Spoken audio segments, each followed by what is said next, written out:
Hello everyone, welcome back to my YouTube channel. तो आज की क्लास में हम लोग इंग्लिश के कुछ बेसिक कॉन्सेप्ट समझने वाले हैं। जैसे कि अगर आपके हिंदी के वाक्य में हो मैं हूँ, यानी कि वाक्य के स्टार्टिंग में मैं आया हो और लास्ट में हूँ शब्द आया हो तो उसकी ट्रांसलेशन हम आई एम लगाकर करेंगे। अगर वाक्य में हो मैं था तो इसे हम आई वॉज लगाकर ट्रांसलेट करेंगे। नेक्स्ट देखिए, अगर आपके सेंटेंस में लिखा हुआ है मेरा है या मेरे पास है तो इसकी ट्रांसलेशन हम लोग आई हैव लगाकर करेंगे। इसी तरह से देखिए, अगर आपके सेंटेंस में लिखा हुआ है मेरा था या मेरे पास था तो उसकी ट्रांसलेशन करने के लिए हम आई हैड का यूज़ करेंगे। और अगर आपके हिंदी वाक्य की शुरुआत में मैं के साथ गा गे गी आया हो, यानी कि अगर आपके वाक्य की शुरुआत में से हुई हो और लास्ट में गा गी गे आया है तो उसकी ट्रांसलेशन हम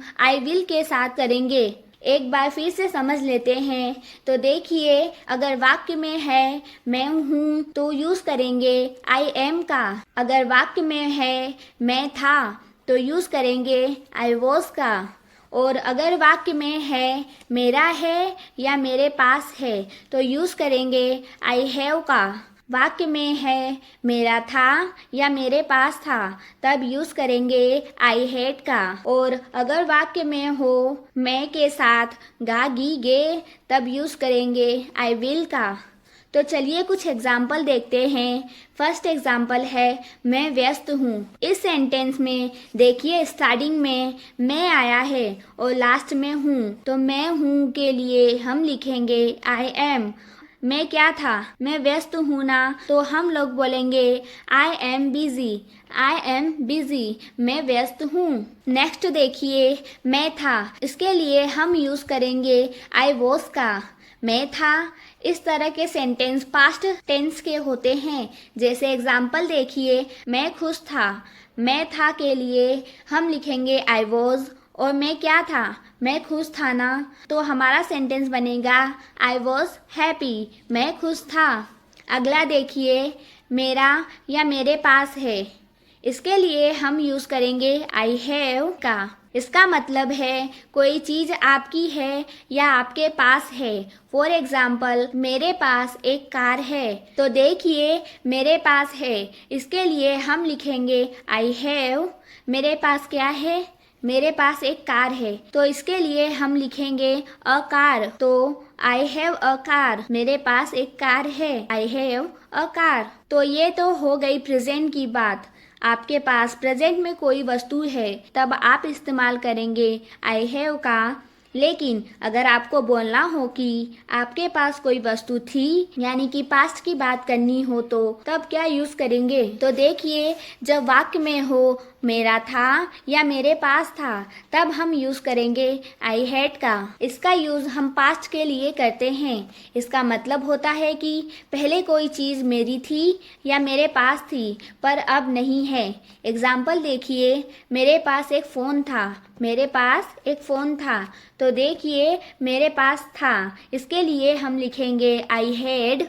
एक फ़ोन था, इसके लिए हम लिखेंगे अ फ़ोन। तो आई हैड अ फ़ोन, मेरे पास एक फ़ोन था। नेक्स्ट है मैं के साथ गा गे गी। देखिए, जब मैं के साथ गा गे गी आ जाए तब हम यूज़ करेंगे आई विल का। और इस तरह के सेंटेंस में हम फ्यूचर की बात करते हैं, यानी कि भविष्य की बात करते हैं, आने वाले टाइम की बात करते हैं कि प्रेजेंट में हम वो काम नहीं कर रहे हैं लेकिन आने वाले टाइम में हम कर सकते हैं। एग्जाम्पल देखिए, मैं पढ़ाई करूँगी, तो यहाँ पे आप पढ़ाई कर रहे हैं या नहीं, लेकिन आने वाले समय में आप कर सकते हैं। तो सेंटेंस में देखिए, स्टार्टिंग में मैं आया है और लास्ट में गी आया है, तो हम लिखेंगे आई विल। मैं क्या करूँगी, मैं पढ़ाई करूँगी, तो I will study. I will study, मैं पढ़ाई करूँगी। तो गाइस, यहाँ तक हमने सीखा कि अगर आपको छोटे छोटे सेंटेंस बनाने हैं तो इनकी हेल्प से कैसे बनाएंगे, लेकिन अगर आपको इनसे बड़े बड़े सेंटेंस बनाने हो तो आप कैसे बनाएंगे, चलिए देखते हैं। तो देखिए, हमारा पहला सेंटेंस है मैं आज बहुत व्यस्त हूँ। इस सेंटेंस में देखिए स्टार्टिंग में मैं आया है और लास्ट में हूँ, तो इसके लिए हम लिखेंगे आई एम। तो देखिए हम सबसे पहले सब्जेक्ट लिखते हैं। इसमें सब्जेक्ट क्या है? मैं, तो लिखेंगे आई। उसके बाद सेंटेंस के लास्ट में चले जाएं। क्या है? हूँ, तो हूँ के लिए हम लिखेंगे एम। उसके बाद आप पीछे से ट्रांसलेट करते हुए आइए। हूँ के बाद क्या लिखा हुआ है? बहुत व्यस्त। तो बहुत व्यस्त की इंग्लिश होती है वेरी बिजी, और आज की इंग्लिश होती है टुडे। तो मैं आज बहुत व्यस्त हूँ, I am very busy today. I am very busy today. तो नेक्स्ट देखिए, मैं हर दिन इंग्लिश सीख रहा हूँ। अब देखिए, जिन लोगों ने टेंस पढ़ा होगा उन्हें पता होगा कि यह एक प्रेजेंट कंटिन्यूअस का टेंस है। तो इस सेंटेंस को हम आई एम से ट्रांसलेट करेंगे। तो चलिए देखते हैं। तो हमें सबसे पहले लिखना है सब्जेक्ट। तो सब्जेक्ट क्या है? मैं, तो हम लिखेंगे आई, और लास्ट में है हूँ, तो हम लिखेंगे एम। उसके बाद देखिए लिखा हुआ है सीख रहा हूँ। सीखने की इंग्लिश होती है लर्न, लेकिन यहाँ पे लिखा गया है सीख रहा हूँ, यानी कि जो सीखने का काम है वो कंटिन्यू है, मतलब काम चल रहा है। जब भी कोई काम चल रहा होता है तो उसके लिए हम वर्ब के साथ आईएनजी भी ऐड कर देते हैं। तो यहाँ पे काम क्या हो रहा है? सीखने का। सीखने की इंग्लिश होती है लर्न, तो हम लर्न में आईएनजी ऐड कर देंगे, तो बन जाएगा लर्निंग। क्या सीख रहे हैं? इंग्लिश। उसके आगे लिखा है हर दिन, तो इसके लिए हम लिखेंगे एवरी डे। मैं हर दिन इंग्लिश सीख रहा हूँ। I am learning English every day. I am learning English every day. तो देखा आपने किस तरह से आपने एक प्रेजेंट कंटिन्यूअस का टेंस इतने इजी तरीके से बना लिया सिर्फ आई एम की हेल्प से। तो अब मैं आपको एक सेंटेंस दे रही हूँ, इसकी ट्रांसलेशन क्या होगी मुझे कमेंट बॉक्स में ज़रूर बताइएगा। तो आप एक बार ट्राई ज़रूर करिएगा। आपका आंसर गलत हो या सही, या आपसे जैसा भी बने कमेंट बॉक्स में लिख देना है। मैं बता दूंगी कि आपका सेंटेंस सही है या गलत। ठीक है, तो चलिए नेक्स्ट देखते हैं। आई वॉज मतलब मैं था। तो सेंटेंस देखिए, मैं पहले बहुत आलसी था। मैं था के लिए हम लिखेंगे आई वॉज। बहुत आलसी के लिए हम लिखेंगे वेरी लेजी। पहले के लिए हम लिखेंगे बिफोर। तो मैं पहले बहुत आलसी था, I was very lazy before. I was very lazy before. एक और एग्जाम्पल देखते हैं। मैं 3 साल पहले भोपाल में था। मैं था के लिए हम लिखेंगे आई वॉज। भोपाल के लिए इन भोपाल। 3 साल पहले के लिए हम लिखेंगे 3 years ago। तो आप लोगों को समझ में आ रहा होगा कि ट्रांसलेशन किस तरह से हो रही है। पहले हम सब्जेक्ट लिख रहे हैं, फिर लास्ट में जो आ रहा है उसे फिर पीछे से ट्रांसलेट करते हुए आ रहे हैं। ठीक है, मैं 3 साल पहले भोपाल में था। I was in Bhopal 3 years ago। अब आई हैव के सेंटेंस देखते हैं। पहला एग्जाम्पल है मेरी एक बहन है। मेरा है इसके लिए हम लिखेंगे आई हैव। एक बहन, इसके लिए हम लिखेंगे वन सिस्टर। तो मेरी एक बहन है, I have one sister.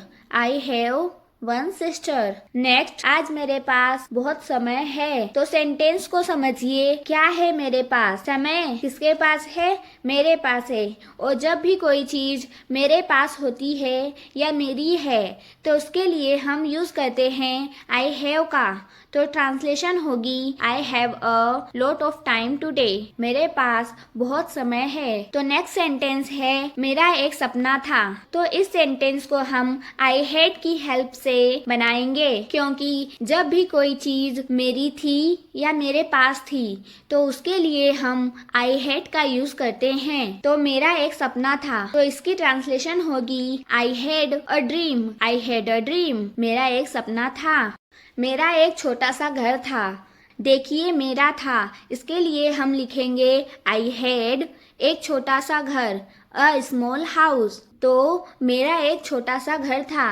I had a small house. I had a small house. इसके बाद देखिए मैं के साथ अगर गागे गी आ जाता है तब हम यूज करते हैं आई विल का, और ये फ्यूचर के सेंटेंस होते हैं। तो इन्हें बनाने के लिए हम हमेशा वर्ब की फर्स्ट फॉर्म का यूज करेंगे।